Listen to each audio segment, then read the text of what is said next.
The 1960s gave us Motown legends, James Brown, Aretha Franklin, the Supremes, but buried beneath the icons were artists who struck gold once, then vanished.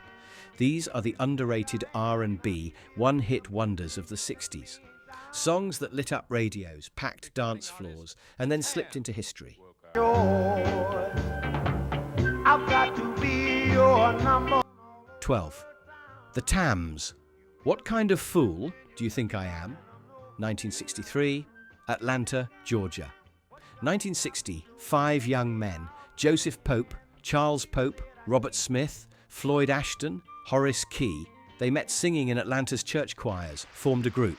Called themselves the Tams after a popular Tam O'Shanter style hat. For 3 years, they hustled. Local shows, Think I am now. Think I am. regional circuits, recording for tiny labels, nothing broke through.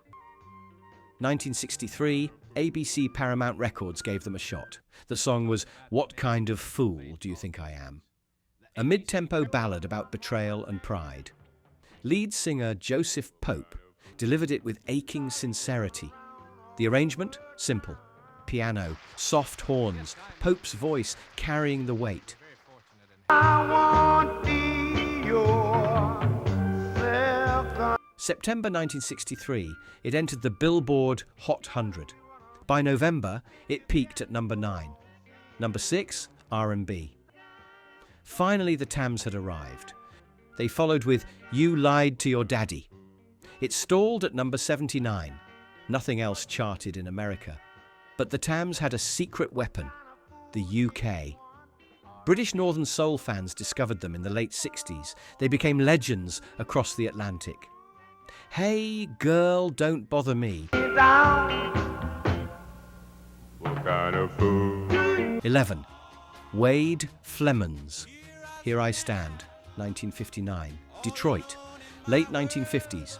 Wade Flemons sang doo-wop with a group called the Ink Spots, not the famous original Ink Spots, a different group using the same name. He had a smooth, romantic voice.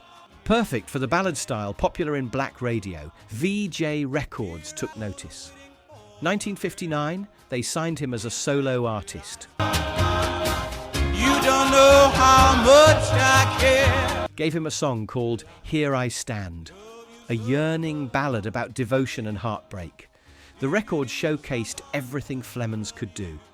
Tender phrasing, emotional restraint, that ache in his voice that made every word feel personal. It got regional airplay, made it to number 79 on the Hot 100. Nothing spectacular, but enough to suggest bigger things ahead.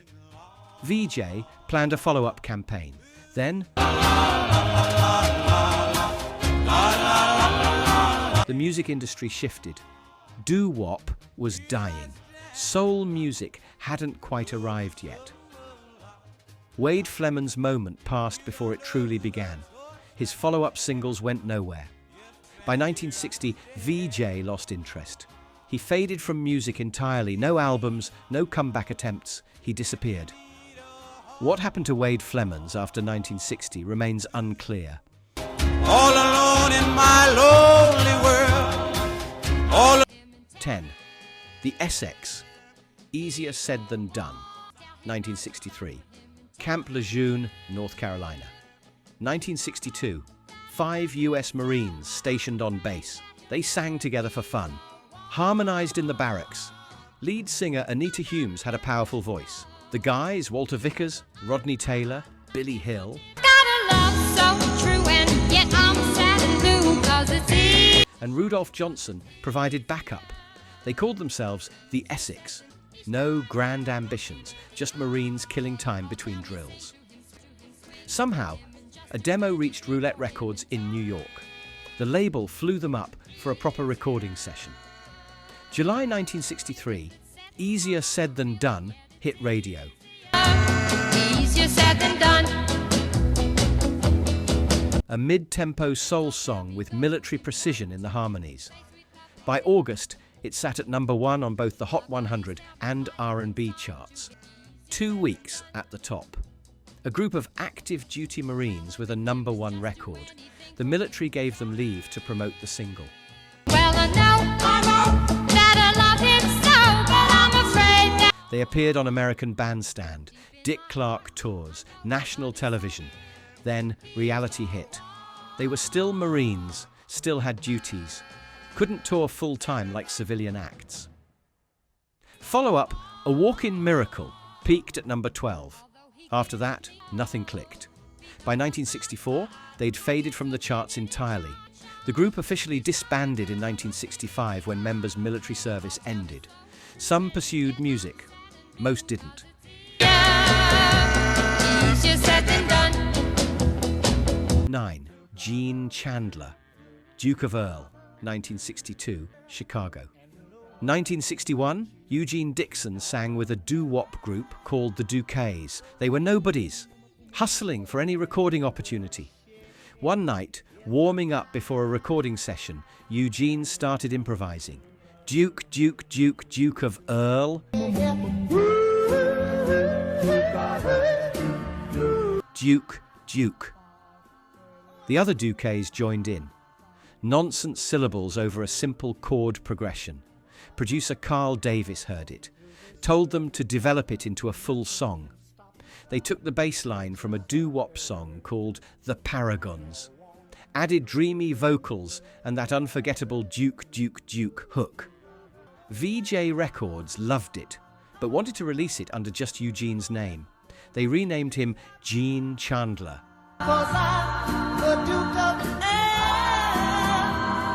Made him the Duke of Earl with top hat and cape. February 1962, the single dropped. Within weeks, it exploded. Number 1 Hot 100, number 1 R&B. 3 weeks at the top. Over 1 million sold in the first month alone. Eventually 3 million copies, one of the biggest hits of 1962. Gene Chandler had arrived. The Duke of Earl was royalty. But he could never duplicate it. Rainbow went to number 47 later in 1962. Nothing else cracked the top 10 for years. He reinvented himself in the late 60s as a soul singer. Groovy Situation hit number 12 R&B in 1970.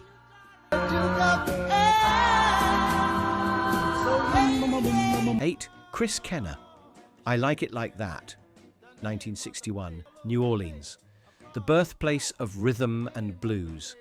Chris Kenner came up through the city's legendary music scene in the 1950s. He recorded for small labels throughout the 50s, minor regional hits, nothing national. Then in 1961, everything changed. Instant Records released I Like It Like That, a New Orleans groove masterpiece. Syncopated rhythms, horn stabs, Kenner's raspy, infectious vocals. The song had that New Orleans second line feel, impossible not to move to. Dance floors across America erupted. Summer 1961, it climbed to number 2 on both the Hot 100 and R&B charts. Only denied the top spot by bigger acts. Come on, let me show you where it's at. Come on, let me show. Chris Kenner suddenly became a national star. At 34, after years of grinding in New Orleans clubs, his follow-up, Land of 1,000 Dances, became huge, but not for him. Cannibal and the Headhunters took it to number 30 in 1965. Wilson Pickett made it immortal in 1966. Kenner's own version barely charted. He spent the 60s watching others get rich off songs he wrote. Drug problems derailed his career. Brief comeback attempts failed.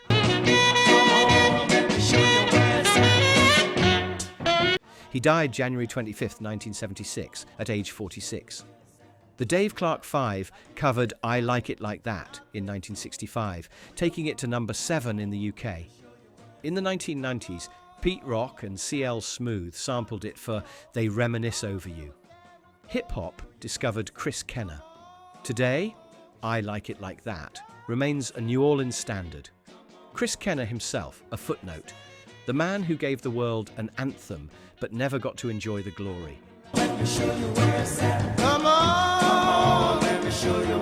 7. The Orleans, the Wawatusi, 1962, Philadelphia. 1960, four teenagers from Overbrook High School, Rosetta Hightower, Marlena Davis, Steve Caldwell, Shirley Brickley. They called themselves the Orlons, named after a fabric. Cameo Parkway Records signed them in 1961.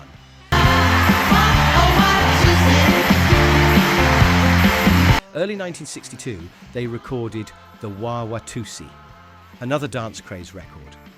The Watusi was everywhere that year. The song featured Rosetta Hightower's powerful lead vocals and infectious call and response verses. Dance instructions woven into the lyrics. Cameo Parkway knew the formula. Dee Dee Sharp had Mashed Potato Time. Chubby Checker owned The Twist. June 1962, the Wah-Wah-Tusi peaked at number 2 Hot 100.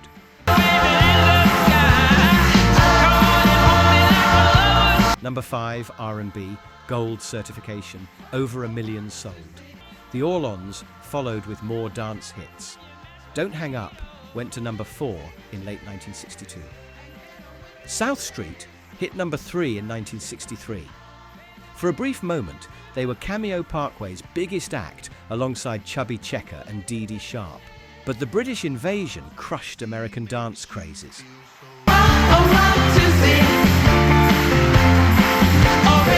By 1965, the Orlons couldn't crack the top 40. Cameo Parkway collapsed in 1967. The Orlons disbanded shortly after. Brief reunion attempts in the 70s went nowhere. Rosetta Hightower died in 2014, Shirley Brickley in 1977, Marlena Davis in 1993. Today, the Wah-Wah-Tusi lives on oldies compilations. A snapshot of that brief moment when Philadelphia owned American dance music. The Orlons. 4 kids from Overbrook who rode the dance craze wave, then vanished when the wave crashed.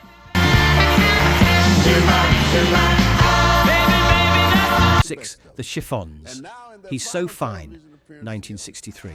The Bronx, New York, 1960. 4 teenage girls, Judy Craig, Patricia Bennett, Barbara Lee, Sylvia Peterson. They formed in high school, singing doo-wop at parties and talent shows, sweet harmonies, youthful energy, dreams of stardom. Doo-wop was not just a guy thing, no. The ladies had an equal role. Early 1963, songwriter Ronnie Mack brought them He's So Fine. A simple song built on a 3-note progression and the nonsense phrase, do-lang, do-lang, do-lang. Laurie Records released it in March 1963. The hook was irresistible.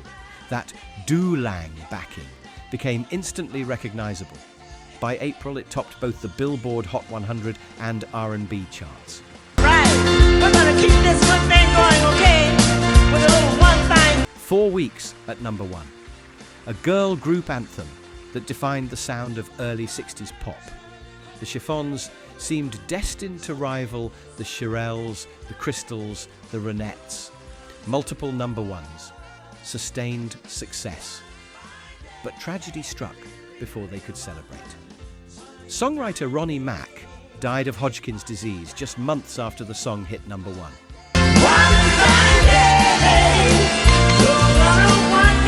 He was 23 years old. The Chiffons had other hits. One Fine Day reached number 5 in 1963. Sweet Talking Guy hit number 10 in 1966. But He's So Fine remained their peak, their one moment at the absolute top. Years later, the song became notorious. George Harrison was sued for subconsciously copying it in My Sweet Lord.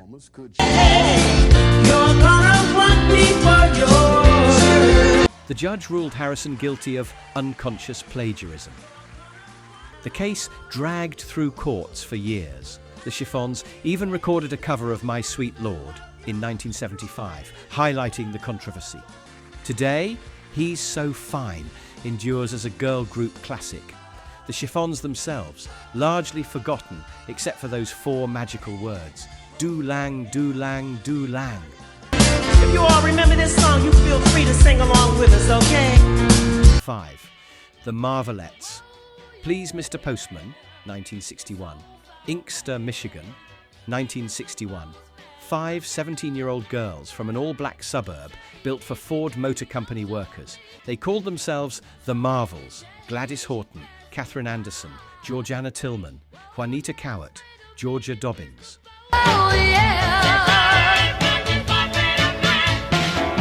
They placed 4th in their high school talent show, high enough to earn a Motown audition. Berry Gordy told them to come back with original material. Georgia Dobbins got a blues song from her friend William Garrett. She rewrote it completely, keeping only the title, Please, Mr. Postman. Then Georgia left the group to care for her sick mother. Wanda Young replaced her. Berry Gordy renamed them the Marvelettes, more girly.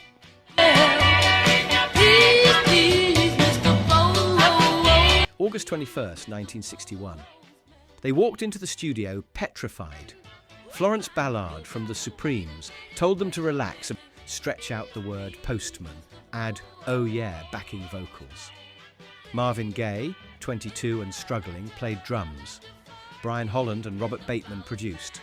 Freddie Gorman, an actual postman, helped rewrite it. The finished record was an R&B masterpiece.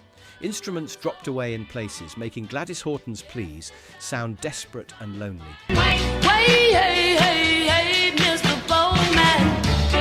December 11th, 1961. Please, Mr. Postman hit #1 Billboard Hot 100, #1 R&B. Motown's very first crossover #1 hit. The song spent 23 weeks on the charts. It launched Motown as a major force in American pop music. The Marvelettes never matched it. Playboy, Beachwood, 4, 5, 7, 8, 9, Too Many Fish in the Sea. Good songs, never that big. The Beatles covered it in 1963. 4. Major Lance, The Monkey Time, 1963. Major Lance. Born in Mississippi, raised in Chicago's Cabrini Green projects. One of 12 children, his real first name, not a nickname. He grew up with Curtis Mayfield and Jerry Butler at Wells High School. Boxed to survive the neighborhood. He just born and it made no sense. He just go. Danced on local TV, dreamed of being the next Jackie Wilson. In 1963, his childhood friend Curtis Mayfield wrote him a little dance novelty. Mayfield had seen the dance craze while touring with the Impressions in Washington, D.C.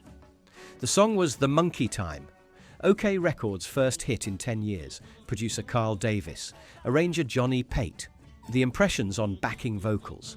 And the woman I love, she has gone. Now that Together they created a Latin-tinged sound that defined Chicago soul. June 1963, the single dropped. By August, it climbed to #2 R&B, #8 pop. The song had everything. Punchy call and response vocals, an infectious groove, dance instructions you couldn't resist. It beat Motown's Mickey's Monkey to market, sold 1 million copies, made OK Records relevant again. Major Lance seemed unstoppable.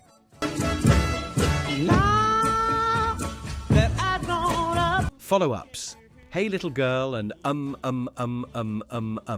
both charted top 5. But by 1965, the partnership with Mayfield dissolved. His OK producer, Carl Davis, left. Lance's success faded. I'm a man, I think I understand. Sometimes everyone. 3. The Jive 5. My True Story, 1961, Brooklyn, New York.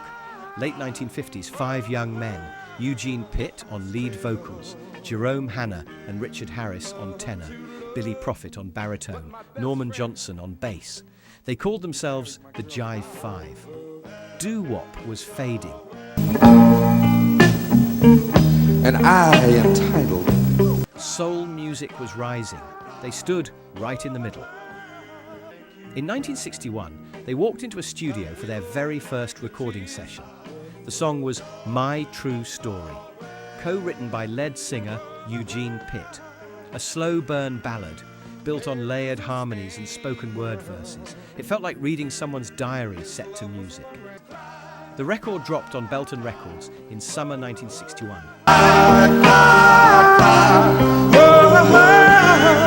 By fall, it exploded. Number 3 on the Billboard Hot 100, number 1 on the R&B chart. For weeks, the Jive 5 stood shoulder to shoulder with established stars. They looked destined for greatness. Then, tragedy struck. In 1962, Jerome Hanna died from pneumonia. The group reorganized, added new members, including Beatrice Best. They had minor hits. These Golden Rings in 1962. I'm a Happy Man in 1965, but they never recaptured that first magic. Never climbed that high again. The Jive 5 kept performing for decades. Label changes, name changes. By the 1980s, they were doing Nickelodeon jingles and oldies tours.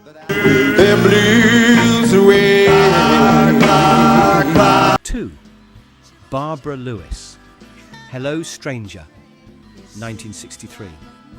Barbara Lewis grew up in South Lyon, Michigan, singing in her grandfather's church choir. By 13, she was working clubs with her father, a musician who traveled Detroit's circuit. People would greet her dad everywhere they went. Hey, stranger. Seems so good to see you back. Hello, stranger. It's been a long time. That phrase stuck with young Barbara.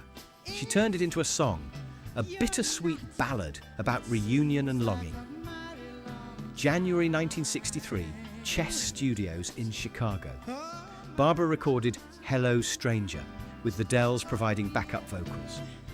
The arrangement by Riley Hampton featured a signature Hammond B3 organ riff by session musician John Young. That organ